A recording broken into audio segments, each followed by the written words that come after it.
تاریخ اسلام میں بہت کم ایسے فاتح اور حکمران گزرے ہیں جن کو مسلمانوں کے ساتھ ساتھ غیر مسلم بھی عزت کی نگاہ سے دیکھتے ہیں۔ انہی حکمرانوں میں نام آتا ہے سلطان صلاح الدین ایوبی رحمۃ اللہ علیہ کا، جن کی بہادری اور رحم دلی کی مثال دشمنان اسلام بھی دیا کرتا ہے۔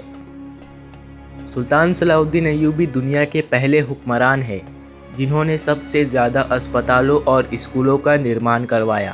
ان کے بنائے گئے اسپتالوں میں دنیا کے سب سے بہترین ڈاکٹر کام کرتے تھے۔ آپ کو یہ بات جان کر شاید حیرانی ہو کہ دنیا کا پہلا شکشا بجٹ سلطان صلاح الدین ایوبی نے ہی پیش کیا تھا۔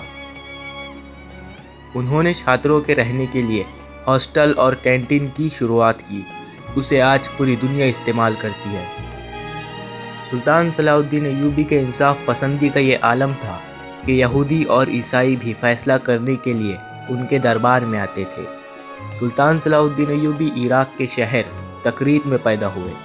سلطان صلاح الدین ایوبی شروعاتی دنوں میں نور الدین جنگی کے فوجی کمانڈر تھے، لیکن 1164 عیسوی کو جب انہوں نے مصر کو فتح کیا تو نور الدین جنگی نے انہیں مصر کا شاسک بنا دیا، اور پھر سلطان صلاح الدین ایوبی کی سلطنت کا دائرہ پھیلتا ہی گیا، یہاں تک کہ سعودی عرب سے لے کر عراق، شام، سودان، ترکی اور افریقہ تک پورا علاقہ سلطان صلاح الدین ایوبی کے قبضے میں آ گیا۔ آپ کو یہ بات جان کر شاید حیرانی ہو کہ سلطان صلاح الدین ایوبی کے ذریعے استھاپت کی گئی سلطنت ایوبیہ میں ہی آنکھوں کے علاج پر سب سے زیادہ ریسرچ کی گئی۔ موتیا بند کا سب سے بہترین علاج مصر میں ہی کھوجا گیا تھا۔ صلاح الدین ایوبی کے سلطنت میں رہنے والے ابن البیطار نے 300 سے زیادہ دواؤں کی کھوج کی۔ ان کی لکھی کتاب المغانی اور کتاب الجامی کو 17ویں صدی تک آکسفورڈ جیسی یونیورسٹی میں پڑھایا گیا۔ آپ کو یہ جان کر شاید حیرانی ہو کہ صلاح الدین ایوبی مصر اور سیریا کے پہلے سلطان ہیں جنہیں اسلام کا آغوشیت خلیفہ بھی کہا جاتا ہے۔ بہت کم لوگ جانتے ہیں کہ سلطان صلاح الدین ایوبی حافظ قرآن بھی تھے۔ انہوں نے صرف 15 سال کی عمر میں ہی قرآن کو حفظ کر لیا تھا۔ سلطان صلاح الدین ایوبی نے کبھی جنتا کا پیسہ اپنے اوپر خرچ نہیں کیا، یہاں تک کہ انہوں نے اپنی زندگی میں کبھی ریشمی کپڑے نہیں پہنے۔ اتنی بڑی سلطنت کے مالک ہونے کے باوجود سلطان صلاح الدین ایوبی اپنی ساری زندگی ایک ٹینٹ میں گزارتے رہے۔ سلطان صلاح الدین ایوبی کو نیائے پریہ بادشاہ کہا جاتا ہے۔ ان کے دربار میں ہر انسان کو آنے کی اجازت تھی۔ سلطان صلاح الدین ایوبی کے دور میں مصر دنیا کا سب سے امیر شہروں میں سے ایک تھا۔ ان کی حکومت میں قاہرہ اور دمشق کے اسپتالوں میں دنیا بھر سے لوگ علاج کے لیے آتے تھے۔ بہت کم لوگ یہ بات جانتے ہیں کہ سلطان صلاح الدین ایوبی نے بیت المقدس کو فتح کیا تھا۔ انہوں نے ہی 1866 عیسوی کو صلیبیوں کو شکست دے کر مسجد اقصی کو آزاد کروایا تھا۔ حضرت صلاح الدین ایوبی نے مسجد اقصی کو فتح کرنے کے لیے 16 جنگیں لڑی۔ وہ ہر جنگ میں ایک محراب اپنے ساتھ رکھتے تھے تاکہ جب بیت المقدس فتح ہو تو وہ اس محراب کو اپنے ہاتھوں سے مسجد اقصی میں لگا سکے۔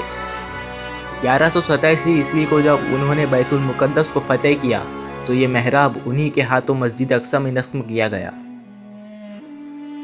دنیا بھر کے خزانوں کے مالک اور آدھی دنیا پر حکومت کرنے والے سلطان صلاح الدین ایوبی کے پاس اتنا بھی پیسہ نہیں تھا کہ وہ زکوٰۃ ادا کر سکے۔ وہ اپنی ساری دولت غریبوں اور مسکینوں پر خرچ کر دیتے تھے۔ یہی وجہ تھی کہ وہ سلطان صلاح الدین ایوبی کبھی حج نہیں کر سکے، کیونکہ اسلام میں حج اپنے خود کے پیسوں سے ہی کیا جا سکتا ہے۔ حضرت سلطان صلاح الدین ایوبی نے صلیبیوں سے لگاتار 12 سالوں تک جنگیں لڑی۔ انہوں نے جنگ حطین میں اپنے 12,000 سپاہیوں کی مدد سے صلیبیوں کے 63,000 کے لشکر کو خاک میں ملا دیا۔ حضرت سلطان صلاح الدین ایوبی کے انصاف پسندی کے دشمن بھی قائل تھے۔ انہوں نے بیت المقدس کو فتح کرتے ہی یہودی اور عیسائیوں کے لیے معافی کا اعلان کر دیا۔ انہوں نے عیسائیوں کو نہ صرف بیت المقدس کی زیارت کی اجازت دی بلکہ ان کے لیے کھانے پینے اور رہنے تک کا انتظام کیا۔ صلاح الدین ایوبی کے اس اخلاق سے یہودی اور عیسائی اتنا پربھاوت ہوئے کہ انہوں نے اسلام قبول کر لیا۔ صلاح الدین ایوبی کے ہوتے ہوئے کسی کی مسلمانوں پر آنکھ اٹھانے کی ہمت نہ تھی۔ یروشلم کے بادشاہ کے بھائی نے جب مسلم حاجیوں کے قافلے کو لوٹا تو سلطان صلاح الدین ایوبی نے اسے سرعام قتل کر دیا۔